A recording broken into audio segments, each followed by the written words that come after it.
오늘 시장에서는 어떤 이슈가 눈길을 끌었을까요? 야인스톡 오늘의 이슈 공개합니다. 오늘의 이슈입니다. 미리 알아두자 9월 증시 전망은입니다.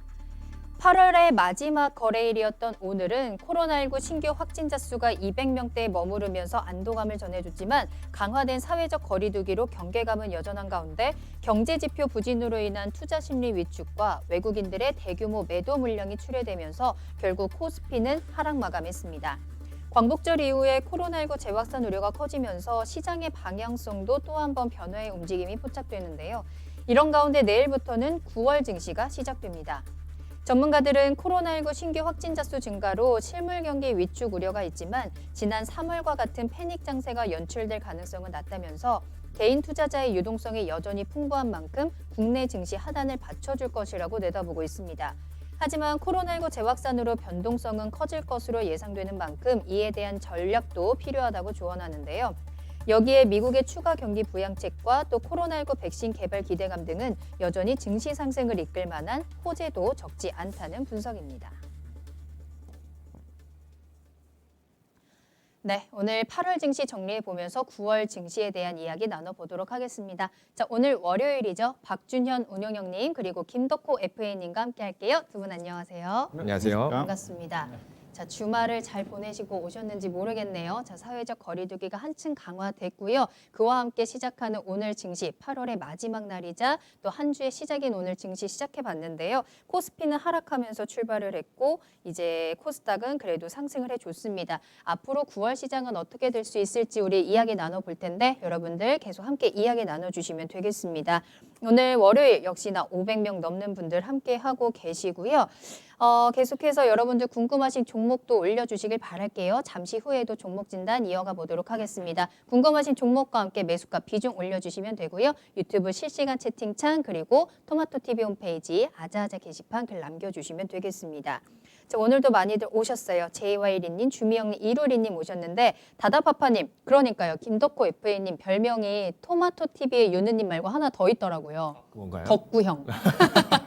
아마 친숙하긴 더 친숙하지 않을까라는 생각도 드네요. 지난주 금요일에 우리 덕구형 어디 가셨냐고 찾는 분들이 많으시더라고요. 토마토TV의 유느님이자 덕구형, 우리 덕호 FA님과도 함께 해보도록 하겠습니다. 자, 그러면 본격적으로 이야기 나눠볼까요? 9월 증시 준비해 봐야 되겠죠. 자, 코로나냐 유동성이냐의 싸움이 진행이 되고 있는데 9월에 기대되는 호재는 어떤 것들이 있을지 또 대비해야 되는 악재는 어떤 것들이 있을지 이야기해 보겠습니다. 자, 그럼 그 전에 일단 우리 8월의 증시 한번 정리해 보고 넘어가야 되겠죠. 자, 운용형님, 우리 8월은 어땠을까요? 일단은 오늘 뭐 주가 흐름 자체가 안 좋게 끝났지만은 월간 단위로 따지면 나쁘진 않았습니다.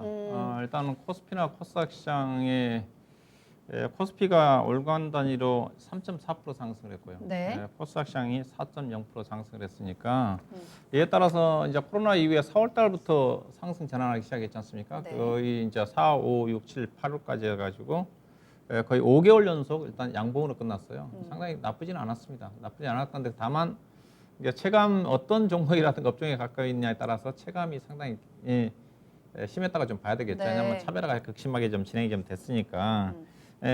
특히 이제 시장 자체가 수급적인 부분들, 특히 개인 수급에 의한 유동성 장세가 8월 달에도 전개가 좀 됐는데 네. 8월 한 달 동안 보니까 개인 투자가들이 6조 한 1천억 정도를 매수를 했더라고요. 네네. 반면에 외국 투자가들이 2조 한 8천억 정도.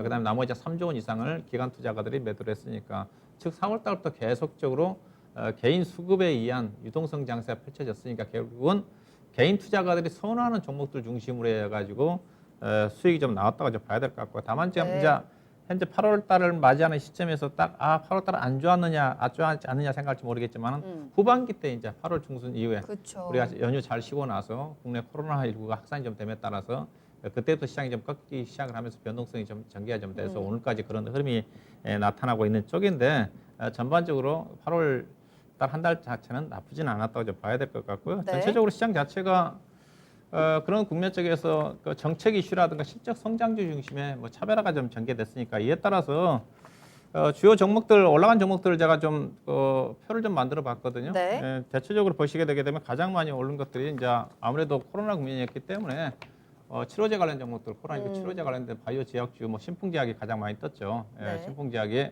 한 달 동안 거의 100% 가까이 뜬 것 같고, 그 다음에 뭐 종근당이라든가 뭐 관련된 종목들은 제약 바이오 종목들이 좀 많이 떴고요. 그다음에 이제 2차 전지 관련된 종목들 중에서 LG화학이 30% 가까이 그렇죠. 신고가가 좀 나왔으니까 상승을 했다고 봐야 될 거예요. SKC도 2차 전지 관련 종목이니까. 그다음에 이제 5G 관련 종목들이 여기 나타나지 않았었지만 일부 이제 중소형 종목들 중심으로 해서 솔리드라든가 HS라든가 종목들이 좀 많이 떴다고 좀 봐야 될 것 같고요. 그다음에 이제 신재생에너지 관련 종목들이 많이 떴습니다. 보시면 하나솔루션이 네. 57%, 그다음에 두산중공업도 신재생에너지 관련 종목으로 분리가 좀 돼서 주가 상승했다고 좀 봐야 되겠죠. 아마 두산중공업이 2025년도까지 풍력시장 쪽에서 1조 원 정도의 매출 달성한다는 정책 때문에 주가가 그때서부터 상승 모멘텀이 부각이 좀 됐거든요. 그래서 그다음에 이제 환경 관련 종목 쪽에 이제 태연건설 관련 종목들, 그다음에 게임주들도 전반적으로 언택 관련 종목 쪽, 특히 이제 카카오 게임주 상장 임박과 함께 오늘까지 넷마블이 강세를 좀 보이면서 전반적으로 이들 관련 종목들이 시장에서 주목을 받았다고 봐야 될 것 같아요. 다만 이제 안 좋은 쪽은 어디 쪽이냐? 네. IT가 가장 안 좋았습니다. 업종 그러니까요. 지수로 따지면 그냥 삼성전자가 보니까 거의 한 6.7%인가요? 빠졌더라고요. 이번 삼성전자 달에요? 그렇죠. 그러니까 많이 결국은 빠졌네요. IT 그다음에 SK 하이닉스 같은 게 10% 정도 빠졌고요. 삼성전기라든가 LG노텍 같은 경우도 10% 빠졌습니다. 결국은 뭐냐? IT 외에는 다 괜찮았다. 나쁘지 않았다. 제가 업종 지수를 봤는데 네. 업종 지수가 마이너스로 나온 쪽이 IT가 가장 많이 빠졌고요. 그다음에 철강 업종이 3% 빠졌습니다. 그다음에 업종 지수가 마이너스 나온 업종은 없어요. 거의 약간. 그러니까 IT는 왜 이렇게 많이 빠졌어요? 아무래도 뭐 디램 가격 부진 부분에 영향이 있었다고 봐야 될 것 같고 또 수급적으로 조금 전에 외국인 투자가들이 뭐 8월달 한 달 내도 2조 8천억 팔았고 오늘도 좀 대규모 좀 매도가 좀 나왔으니까 네. 이런 어떤 영향이 봐야 될 것 같고 그다음에 이제 대체로 또 경기 민감주들이 좀 많이 빠졌어요. 조금 전에 이제 철강주 중심으로 해가지고 건설 기계 쪽도 좀 빠졌고 그다음에 건설주 같은 경우도 전반적으로 대우건설 중심으로 해가지고 오늘 뭐 대림사는 올랐지만은 그다음에 남북 경협주들이 상당히 안 좋습니다. 현대 엘리베이터라든가 현대 로템을 중심으로 해가지고 현대건설 중심으로 해서 남북 경협주들이 네. 상대적으로 IT 다음으로 부진했고 그다음에 하반기 들어서 최근 들어서 이제 코로나19 확산에 따라 가지고 유통 관련해 가지고 면세점이라든가 뭐 관련 종목들이 지금 보면 파라다이스나 종목들 같은 경우는 거의 오르지도 못했는데 거의 신저가거든요. 네. 이게 빠지진 않았었지만 신저가니까 신저가예요. 거의 근처거든요. 그들 종목들이 그들 종목들이 여전히 8월달 시장에 전반적인 약세를 보였다. 그렇게 좀 이야기해 볼 수가 있을 것 같습니다. 알겠습니다. 오늘은 하락하면서 마감을 했지만 8월 전체를 보면은 양봉을 그리면서 코스피는 마감을 했고요. 유동성이 계속해서 끌어주고 있는 시장. 하지만 코로나 재확산이라는 점이 발목을 잡았습니다. 강세 섹터, 약세 섹터도 확실하게 나뉘면서 좀 분석을 해주셨는데요. 김덕호 FA님은 어떠셨을까요? 8월 어떻게 보내셨을까요? 일단 8월 전반적으로 이제 개인들이 계속 이렇게 유동 장세를 만들었습니다. 근데 이런 와중에서도 기관들은 하반기나 후반기가 훨씬 좋을 것이다 이런 이슈들 나왔음에도 불구하고 사실 기관의 포지션은 매도 포지션을 좀 취하고 있었거든요. 지난주에도 엄청 팔았죠. 그러니까 이런 부분들을 봤을 때는 증시에 대한 평가를 할 때 사실 기관에서는 이미 뭐 레포트나 이런 부분들에서는 하반기가 실적이 좋아질 거라든지 아니면 실질 경제가 좋아질 것이다, 회복이 될 거다 이런 얘기를 하면서 주가가 올라갈 것이다 얘기를 했지만 정작 기관들은 발을 빼고 있어요. 그러니까 이런 부분들을 봤을 때는 조정에 대한 우려들도 없지는 않았던 상황이었는데 다행스러운 것들은 계속 이런 유동이 이어졌기 때문에 충분하게 8월까지는 어느 정도 보수를 하지 않았을까라는 저는 말씀을 드리고 싶고요. 네. 조금 섹터를 조금 말씀을 드리면은 이례적으로 지금 장마나 태풍과 관련된 종목들이 꽤 많이 지금 올라왔습니다. 그러니까 통상 이제 우리가 7월 8월쯤 되면은 태풍 이미 지나가고 나면서 이제 관련된 뭐 폐기물 처리라든가 아니면은 뭐 관련된 업종들 특히 이제 방역 관련된 종목들이 올라가기 마련인데 방역은 이미 코로나 때문에 계속 이슈가 됐기 때문에 올라가지 못했다 보니 오히려 뒤늦게 올라오는 태풍과 관련해서 최근에 이제 폐기물 처리라든가 이런 부분이 네. 좀 가속화되지 않았었나라고 좀 말씀드릴 수 있을 것 같습니다. 아마 보신 분들은 아시겠지만은 최근에 건설 업종들이 이런 폐기물 처리 관련된 부분들 계속 비중을 늘려나가고 있습니다.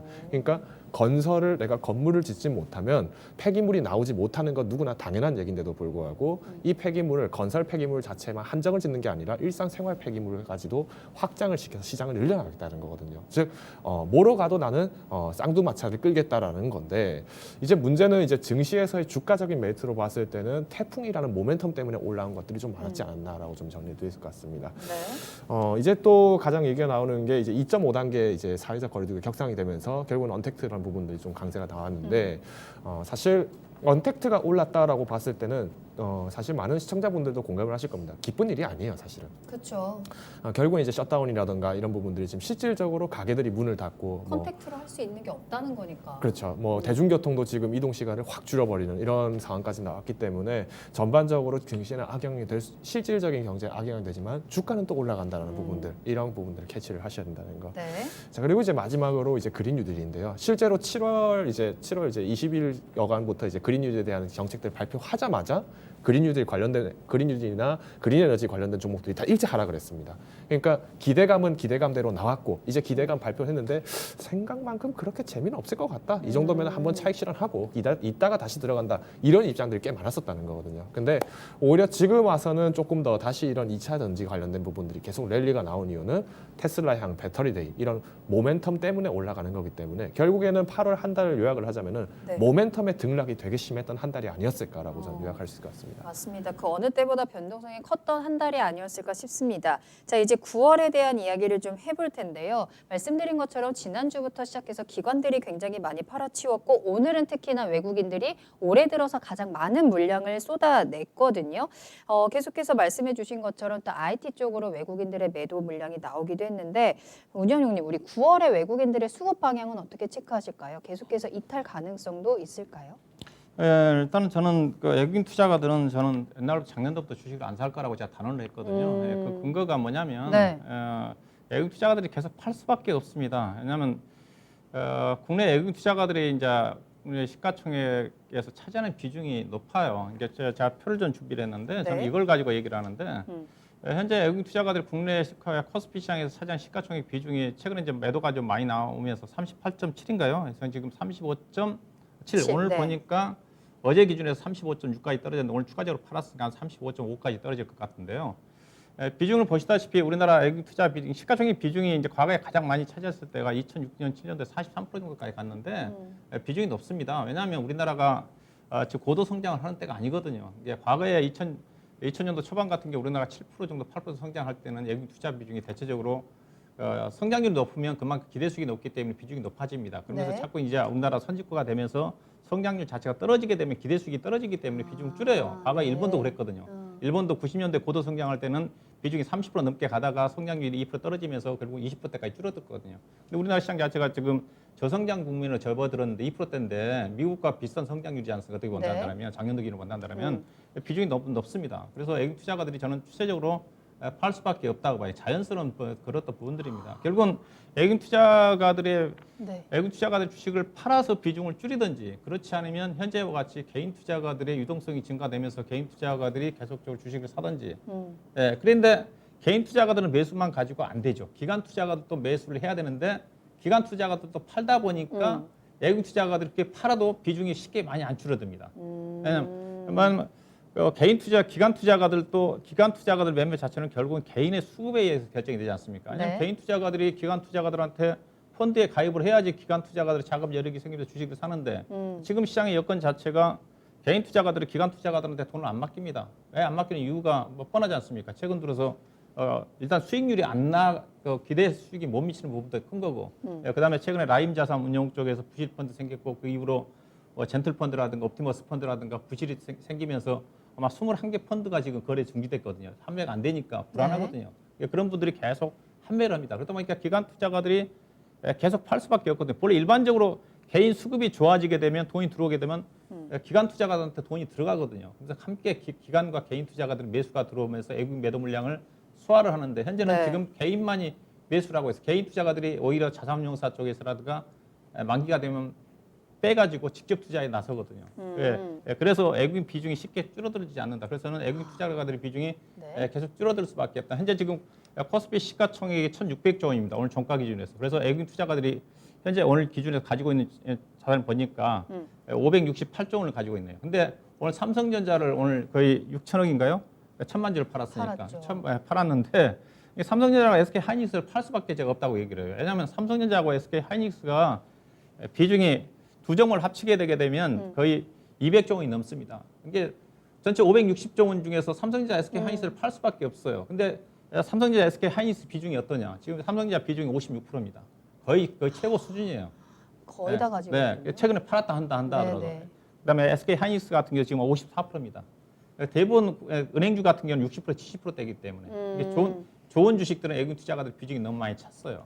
예, 그래서 외국인 투자가들은 그렇다고 과거처럼 많이 팔 것 같지는 않은데 네. 매수를 기대하기는 저는 쉽지는 않다. 매도 규모는 줄어든다고 저는 봐요. 매도도 네. 제한적이지만 네. 매수하기도 쉽지 않다. 매수는 쉽지 않다. 계속 왜냐 그 사이에 MSCI 편입 따라 중국 A 주식이라든가 그다음에 작년도에 아람코사가 상장이 좀 되면서 그쪽으로 자금이 많이 빠져나갔거든요. 네. 그래서 국내 시장은 계속 줄어들 수밖에 없다 저렇게 보고 있습니다. 그리고 FA님은 어떻게 보세요? 외국인들의 수급 계속해서 추가적으로 이탈을 할까요? 아니면 들어올 수 있는 좀 장이 만들어질까요? 일단 이제 박준영 의원님께서 말씀하셨던 건 이제 코스피와 같은 이런 우량주들 기준으로 먼저 말씀을 주셨는데 왜냐하면은 지금 사실 증시 전반적으로 봤을 때 오늘 장에서도 코스피가 굉장히 타격이 컸습니다. 네. 근데 오히려 코스닥 시장은 그래도 상대적으로 양호했다라는 부분을 봤을 때는 유동이 이어졌을 때 이어질 수 있는 장세, 즉 모멘텀이 이어졌을 때 모멘텀을 랠리가 가능한 시장은 어디냐? 코스닥 시장일 가능성이 더 크지 않을까? 즉 외국인들이 뭔가 이렇게 매도를 물량을 털어내는 것도 결국에는 시장 전반의 축소에 대한 부분이기 때문에 즉 인베스트, 즉 장기적 투자 관점을 봤을 때는 연중에서 힘들 수 있다는 판단도 어느 정도 포함이 돼 있다는 거거든요. 반면에 어떤 주가적인 면을 조정을 할 수가 있는 코스닥 시장 같은 경우에 상대적으로 유동이 훨씬 크기 때문에 외국인들이 만약에 유동을 선택한다면은 코스닥 시장으로 좀 더 다시 한번 보지 않을까라고 보고 있고요.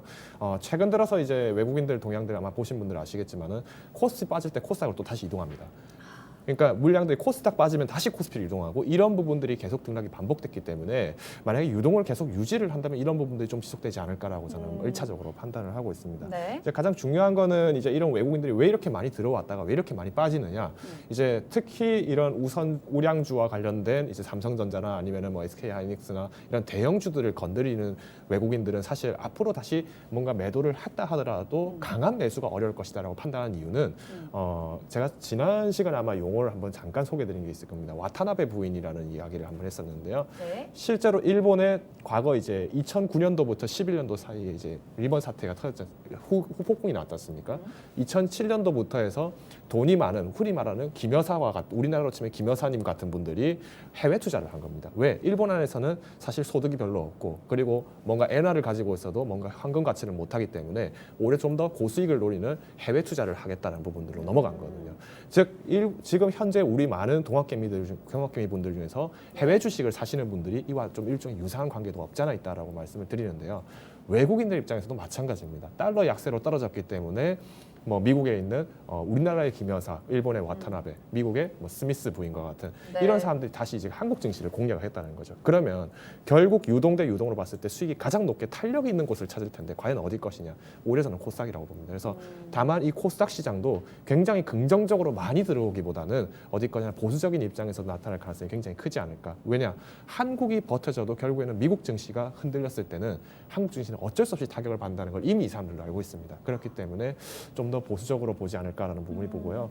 특히 한국에 대해서 투자를 하려면은 동북아 정세라든가 아니면 동북아 증시 전반적인 이해가 있어야 되는데 지금 문제가 일본의 지금 아베가 지금 이제 사임을 지금 네네. 했지 않습니까? 그러다 보니까 기존의 일본 같은 경우에는 디플레이션으로 넘어갈 거를 아베노믹스 즉 양적 완화를 통해서 일본 증시를 이끌어왔다는 거죠.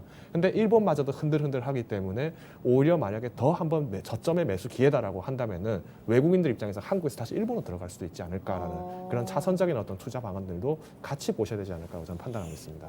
여러 가지 또 방향성으로 외국인들의 수급의 이동도 좀 예상이 되는데요. 자, 이제 우리 9월 시장에 조금 더 집중을 하면서요. 호재와 악재 한번 체크해 보도록 하겠습니다. 자, 먼저 운영형님, 우리 9월 시장에 좀 기대해 볼 만한 호재들이라면 어떤 게 있을까요? 일단은 중장기적으로 본다 한다면 지난주에 잭슨홀 미팅 쪽에서 정기적으로 통화 정책에 대한 어떤 신뢰할 수 있는 그런 정책들을 좀 발표를 했으니까 네. 왜냐하면 상당히 중요한 의미거든요.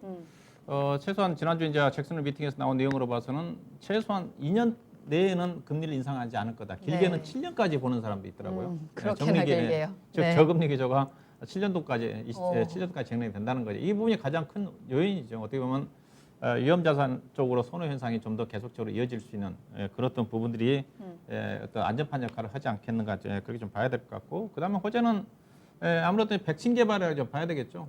이제 9월 말 정도 전후에서 트럼프 대통령이 대통령 선거와 맞물려서 전격적으로 또 백신 개발을 지난주에 이제 혈장 치료제와 관련해서 긴급 승인을 발표했듯이 네. 백신 개발과 관련해 가지고 서둘러서 좀 발생하지 않겠는가. 이게 이제 호재 요인이라 좀 봐야 되겠죠. 다만 이제 악재 그다음에 이제 호재 요인으로 나타나는 또 이제 공매도 연장에 연장이 따라 가지고 됐죠. 개인 투자가들의 투자 심리가 호전돼. 물론 그런 부분도 이제 코스닥 시장 오늘 강세로 나타났으니까 이런 부분들이 이제 호재 요인으로 좀 볼 수가 있지 않겠나 봐야 될 것 같습니다. 한마디로 유동성에 대한 기대감인 것 같습니다. 저금리 기조로 인한 외국인들의 유동성, 또 공매도 연장으로 인한 국내 투자자들의 유동성, 그와 함께 이제 코로나 백신 개발에 대한 기대감을 가지고 있는데요. FA님께서는 9월 시장의 호재는 어떤 거 보실까요? 일단 가장 먼저 공매도 연장입니다. 뭐 사실 방송 때 누차 말씀드렸지만 공매도만큼만은 부활이 최대한 막아져야 된다라는 그게 부분들. 가장 또 큰 악재로 잡히기도 했었잖아요. 보통 악재가 공매도가. 아니죠. 정말 부활되는. 뭐 지금 현 정부에서는 뭔가 주가에 대한 부분들 계속 경고를 하지만 그렇다고 해서 공매도를 가속을 한다? 그러면은 증시마저도 타격이 이뤄지면서 실물 경제뿐만 아니라 금융 경제까지 몰락하게 되는, 즉 경기 전반적으로 축소가 아니라 완전히 몰락을 하게 될 가능성이 크다라는 부분들 강조를 드렸었는데요. 네. 아무래도 9월에서는 이런 공매도에 대한 부분들의 이슈들이 좀 더 완화가 됐기 때문에 우리가 뭔가 눈치를 보는 장보다는 그래도 조금 더 유동이 어느 정도 유효하다라는 부분을 좀 소개드릴 것 같습니다. 네. 자, 그리고 이제 연준에서 이번에 이제 인플레이션 허용치에 대한 부분들을 언급을 하기 시작하면서 여전히 유동 장세를 만들어낼 가능성이 크다라는 부분들. 네, 결국엔 수급도 오늘 한 차례에서는 굉장히 많은 빠진 부분들도 있지만은 마찬가지로 기술주라든가 아니면은 이런 랠리가 있는 모멘텀들 같은 경우에는 충분하게 유입은 가능하다는 점들이 9월에서의 어떤 강점이 되지 않을까라 보고 있고요. 네. 좀 연계해서 말씀드리면 이번에 이제 배터리에 관련돼서 한국에서는 특히 이제 배터리 관련 2차 전지 관련 종목들이 단기간에서는 또 한번 수급이 치고 나올 수 있겠지만은 그만큼 등락에 대한 온도차들도 심해질 수 있다는 것이 장점이자 또 단점이 되지 않을까라는 양날의 칼과 같은 상황이 될 수 있을 것 같다라고 저는 보고 2차 있습니다. 전지, 전기차 관련 종목들은 이 배터리 데이를 기점으로 좀 변동성이 커질 수도 있다라는 의미이네요. 그렇죠. 자, 그러면 9월 시장에 우리 좀 미리 대비해봐야 되는 악재는 어떤 게 있을까? 운영형님, 우리 어떤 것들이 좀 지수를 끌어내릴 수 있는 요건으로 짚을까요? 네, 뭐 글로벌 시장으로 본다 한다면 미국의 대통령 선거에 대한 불확실성입니다. 일단은 이제 본격적인 이제 TV 토론이 9월 29일 날 예정이 좀 돼 있는 것 같거든요. 첫 TV 토론. 거기에서 현재 조 바이든이 토론에 약하다 그러니까 그게 이제 현재 지금 바이든이 앞서가고 있지만은 어떻게 좀 지지율이 변화가 좀 나올지 그에 따라서 누가 되든지 간에 좀 고민스러운 부분이에요. 바이든이 되게 되면 법인세 인상을 통해 가지고 심리에 부담을 시킬 수 있는 부분이 있는 네. 거고 또 트럼프가 되겠다 그러면 또 미국과 중국 간의 어떤 위협 분쟁이라든가 이게 애매한 그런 부분인 것 같습니다. 그래서 그에 따라서 주가가 안 올라가 있지 않으면 괜찮은데 많이 올라간 상태에서 미국 시장이 그에 따라서 약간 또 변동성이 좀 나올 가능성이 좀 있지 그럼 않겠는가. 둘 중에 누가 돼도 시장에는 조금 흔들림이 크게 올까요? 예, 누가 되든? 그렇죠. 대선이 딱 되면? 바이든이 되게 되면 가장 큰 게 아. 법인세 인상 얘기가 나올 수밖에 없는 쪽이니까 경기를 유축시킬 수 있는 그런 부분으로 작용할 가능성이 큰 거고. 그래서 그다음 부분이 대비를 좀 해야겠네요. 그다음에 네. 이제 나스닥 기술주들이 정말 고평가거든요. 엄청나게 지금. 그래서 부담스러운 부분이 있죠. 지금요. 고공행진을 벌이고 있는 쪽인데 F만 한다 하더라도 PER이 지금 30배고 PBR 보니까 30배 되는 수준이더라고요. 엄청나게 말도 안 될 정도로 주가 올라가 있는 쪽이니까 한순간에 어떤 모멘텀 약화에 따라 가지고 변동이 나올 수 있는 그런 부분들이 있지 않겠나 좀 봐야 될 것 같고요. 네. 그다음에 이제 국내 시장으로 따지면 코로나가 더 이상 확산되지만 안 되겠지만은 현재로 봐서는 그게 될 것 같지는 않는데 추가적으로 확산돼 가지고 3단계까지 거리두기가 간다면 상당히 국내 시장에 충격으로 오지 않겠는가. 이 부분 자체가 악재이라 좀 봐야 될 것 같습니다. 해외 시장에 대한 불확실성 그리고 코로나 재확산에 대한 우려 9월 승지에 발목을 잡을 수 있는 요인으로 짚어주셨는데요. FA님께서는 어떤 악재 꼽고 계세요? 사실 이제 주식이라는 거 결국에는 평가가 높아진 만큼 그러니까 수익권에 있을 때가 가장 위험하다라고 얘기를 하는 이유가 언제 빠질지를 모른다는 겁니다. 근데 이제 이 쌓아놓은 탑을 누가 쌓았느냐? 쉽게 말하면 이겁니다. 외국인과 기관과 개인들이 돌아가면서 탑 쌓기를 했다라면은 누군가 순차적으로 누군가가 상대적으로 피해를 입는다라고 치면 리스크가 좀 약합니다. 근데 최근에 지금 8월까지도 그렇고 개인만 계속 탑을 쌓았다는 거죠. 즉 우리가 뭐 탑 쌓기를 하는 뭐 젠가 게임 같은 것처럼 생각을 해보시면 아마 이해가 네. 빠를 겁니다. 이걸 빼서 올린 것도 개인이고 다시 쌓았을 때 또 다시 빼야 되는 것도 개인이었다는 걸 봤을 때는 이게 가장 먼저 무너졌을 때 큰 타격은 개인만 입게 된다는 거죠. 왜냐 외국인들은 그냥 매매가 없이 가만히 있었지만 개인들의 유동을 해서 주가가 올라가기 때문에 자산 가치가 올라갔습니다. 이런 부분들을 봤을 때는 타격이 확대 가능성들은 개인에게 오히려 돌아오지 않을까라는 게 저는 가장 큰 악재라고 저는 판단을 하고 있고요. 네. 이제 두 번째는 이제 공매도에 관련돼서 이제 한숨은 또 덜었습니다. 잠깐 덜었지만은 아쉬운 점은 이제 공매도와 더불어서 진행이 됐던 게 이제 주식 의무 보유 관련된 부분인데요. 지금 이제 의무 보유에 대한 양들을 지금 이제 38개사에 대해서 지금 해제를 한 부분이 있습니다. 즉 무슨 말씀이냐? 네. 유동 부분들을 최대한 어느 정도 기관에서 일절 매도를 한다든가 이런 부분들을 막기 위해서 의무 보유를 좀 지켜달라고 얘기를 한 건데 이 부분이 해제가 되는 순간에는 일종의 증시 안에서 도는 어떤 이제 주식 양들이 굉장히 유동은 많아지겠지만 네. 단기간에서는 주가의 하락으로 또 이어질 부분이 큽니다. 그래서 전반적으로 좀 봤을 때 느낌은 이제 앞서서 운영장이 말씀해 주신 것처럼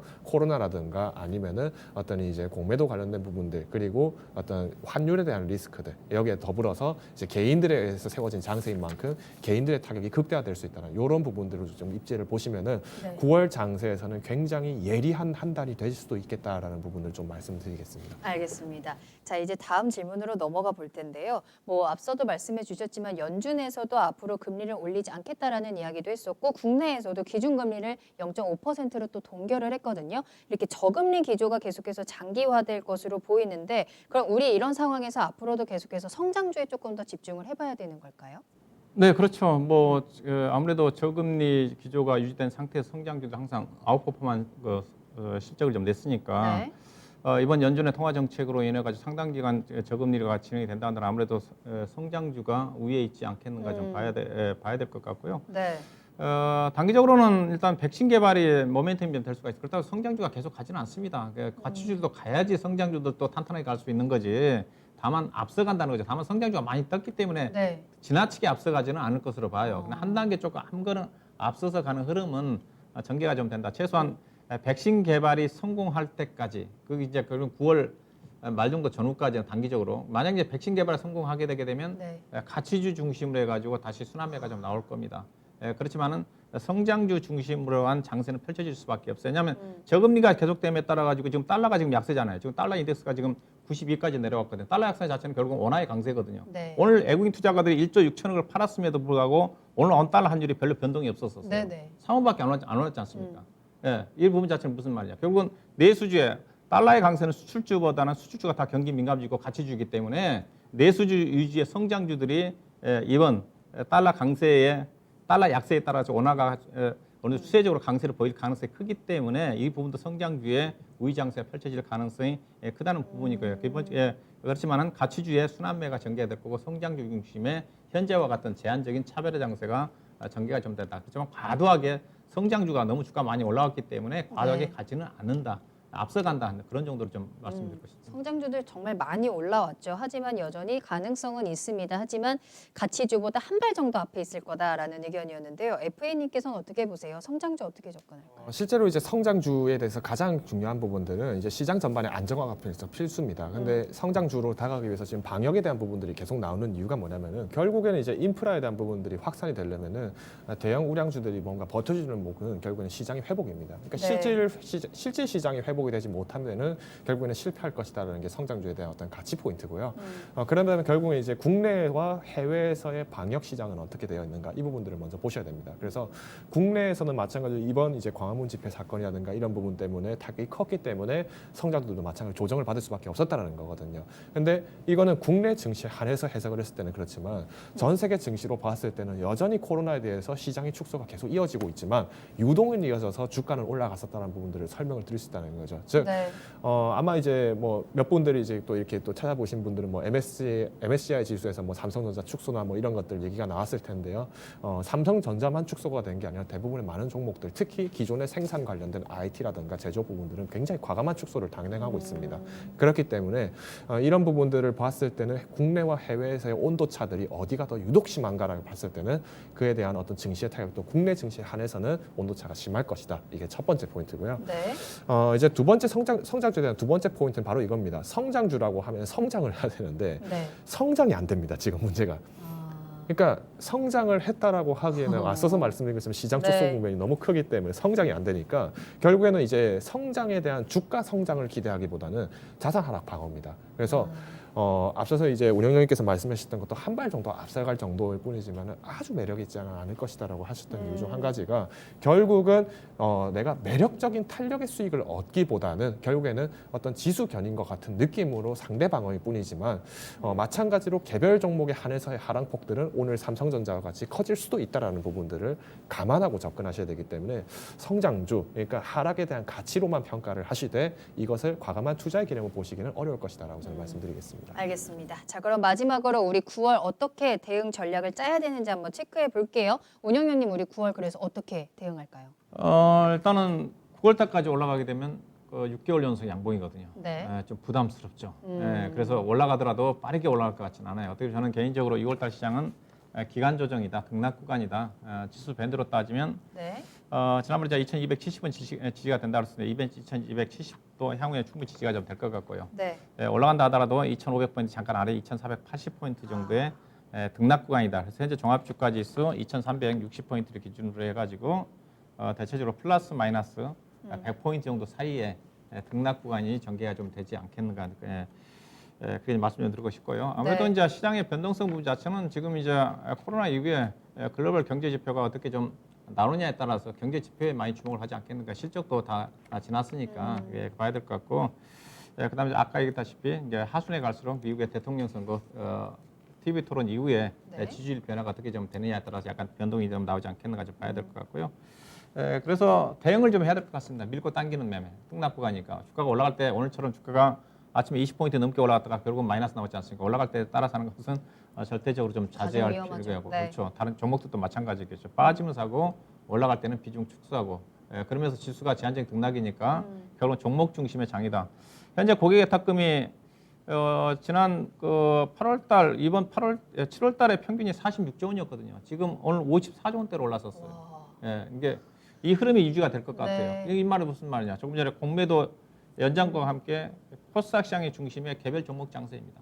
개인 수급에 이 종목이 상대적으로 좀 더 강하게 유지가 좀 되지 않겠는가. 즉 지수 관련 종목들은 등락을 이용한 트레이딩 매매, 그다음에 개인 수급, 개인이 손하는 종목들 중심에 개인들이 좋아하는 종목들은 아무래도 이슈라든가 성장이거든요. 좀 섹터로 딱 집중을 하면 어느 쪽? 저는 가장 민감한 자체가 대통령 선거가 8월달에 이슈예요. 네. 미국의 대선이. 미국의 대선 정책 수혜주인 태양광이나 통력이나 정책 수혜주. 신재생에너지 쪽이 저는 가장 1순위라고 좀 보고 있습니다. 알겠습니다. FA님께서는 9월 이렇게 대응하자 어떻게 말씀해 주실까요? 일단 지수 상승은 아닙니다. 그러니까 지수 상승이라고 아니에요. 얘기를 한다라고 치면은 네. 지수는 올라갑니다. 그런데 실질적으로 지수가 올라간 게 아니라 섹터가 올라간 거죠. 그러면 앞서서 말씀하셨던 것처럼 실제로 섹터라고 하면은 결국엔 저는 미국 대선을 먼저 초점을 볼 것 같습니다. 역시나. 실제로 이제 미국 대선 이후의 결과에 따라서 증시는 여파 굉장히 커질 수 있습니다. 그러니까 이런 부분들을 절대 놓치시면 안 되고요. 특히 이제 그다음 두 번째로 말씀을 드리고 싶은 것은 이제 저평가주는 어느 정도 저평가라면은 어느 정도가 저평가인지를 다시 한번 눈여겨 보셔야 됩니다. 즉 우리가 이제 기존에는 유동 장세가 굉장히 컸기 때문에 저평가주를 노린다면은 충분하게 주가 회복이 가능했습니다. 근데 문제가 뭐냐? 이번 9월부터는 외국인들에 나타난 수급들이 굉장히 예리해질 수밖에 없기 때문에 또 한 번 개인들끼리 판단을 하면서 회사에 대해서 투자를 해야 되는데 저평가라고 하면은 주가만 싸기 때문에 산다. 이렇게 됐을 때는 과거에 우리가 이제 팬데믹 선언 이후에 삼성전자와 같은 효과가 나올 수 있습니다. 즉 왜 삼성전자 팬데믹 선언되는데 주가 안 올라가나요? 누구나 다 사놓고 저평가니까 샀는데 안 파는 겁니다. 그러니까 팔리지도 않고 사는 사람도 없고. 근데 오히려 다른 종목들은 이슈들이 더 높고 훨씬 더 평가가 더 탄력을 받아갔기 때문에 올라왔다는 거죠. 그래서 저평가 종목보다는 가치주로 넘어가야 되지 않을까라고 요약을 드리겠습니다. 알겠습니다. 자, 이렇게 두 분과 함께 8월 증시 정리부터 9월에 대한 악재, 호재, 대응 전략까지 체크해 봤는데요. 일단 이 코로나19라는 악재만 잘 버텨낸다면 그래도 우리 증시 조금이라도 힘을 내줄 수 있지 않을까. 하지만 변동성 확대에 대한 가능성도 있기 때문에 이에 대한 대비도 잘 해보셔야 될 것 같네요. 오늘 짚어주신 내용들 잘 체크하셔서 9월 증시에서도 수익 만끽해 보시길 바라겠습니다. 야인스톱 여기서 마무리하겠습니다.